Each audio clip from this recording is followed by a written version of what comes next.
All right, now that you are the master FPV pilot that I know you are, because you've been taking all the lessons and you've been flying around and you've been simulating and stimulating and just whipping and zipping and ripping balls, the next step for you is how to dominate online forums. Online forums, that's where you need to be, because that's probably where you're watching this now. You need to learn how to dominate online forums of FPV. Starting off, number one rule, introduce yourself. Hey, I'm Sully, here's my flight. And then post a DVR flight, no audio, no commentary, just post a DVR flight, because they need to know that you are the best pilot in the land. So just post it, and then later on comment, why didn't anyone watch my post? That's pretty much how you do it. Just drop and post. And if you can do it across multiple forums at the same time, that is even better. Because 500 people ignoring your video is better than one person ignoring your video. And you get 500 people's exposure. Bam! That's number one. Number two, when you go into a forum and everyone's all talking all technical stuff, and you're like, I don't know what they're talking about. But you don't want to say, I don't know what they're talking about. All you have to do is pop in there and go, hey, I got this DJI drone that I bought from Best Buy for like $1,299. Now what the heck do I do with it? Like, can I go and fly around airports and take videos from above airplanes?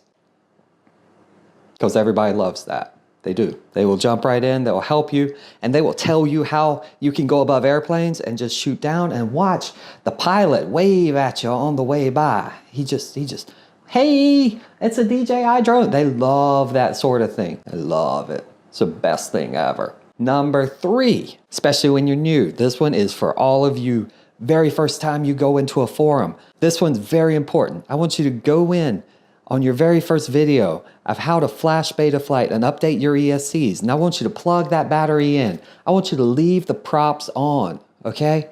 And then you go through, and when you set up the controller, just bump the arm switch. Nothing will happen. Just bump the arm switch. And show people that you are a safe person who can leave props on with the battery plugged in and it sitting on the bench plugged into USB.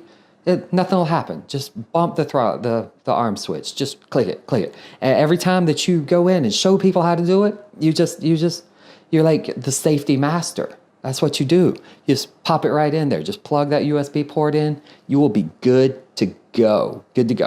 All right, now this one goes a little outside of the FPV forums, and it goes to races. So whenever you see someone flying around and they've got the goggles on and they're in the mindset, what you need to do, this is highly important. On my transmitter here, I have a button that selects power, okay? And I can push it down and it'll say 0 output or 25 milliwatts or 100 milliwatts or 200 milliwatts. Some of them go up to 800 or 1.2, what would that be, a megawatt or a gigawatt? 1.21 gigawatts of power, whatever it is, who cares? All right, see, mine has a 0 when it's not outputting anything, and I don't know why they would put a 0 on a transmitter, because I want it to transmit. It's a video transmitter. It's not a video stopper. It's not a video non-transmitter. It's not a video pretty thing. It's a video transmitter. So they put a big 0. Why would they have a 0? That makes no sense. What you do is hold the button down until you see 3 lines flashing. 3 lines. And then and only then, plug in your quad. Plug it in right when the person who's flying around's got their thing. Make sure this always has 3 lines when you plug in your quad. You're probably on a different channel. And that guy flying around, he can't even see you, but he will know that you have dominance by having as many milliwatts in the air right whenever he's flying and coming around and trying to hit that gate, and you just plug it right in. Nothing bad will happen, I promise. 100%, and he will love you. Like, you just made a new friend for life. Y'all probably be drinking buddies that night after the fight. And last but not least, when you go into an FPV forum, your second day, this is always a day 2. See, people make a rookie mistake, but they do it in day 1. But day 2, you go in and you go, I think this FPV thing is dead. Because it's clearly dead. And you have to tell people it's dead. The hobby's dead, and it's too much trouble, and you don't know how to solder, and why do people do this? I wrecked the other day and I broke an arm, and I am done. FPV flying is dead. It is dead. That's your day 2 of how to dominate your FPV forums. Take these lessons, put them to heart, put them to use, and go out there and dominate like I know you can. Thank you, and we will see you tomorrow.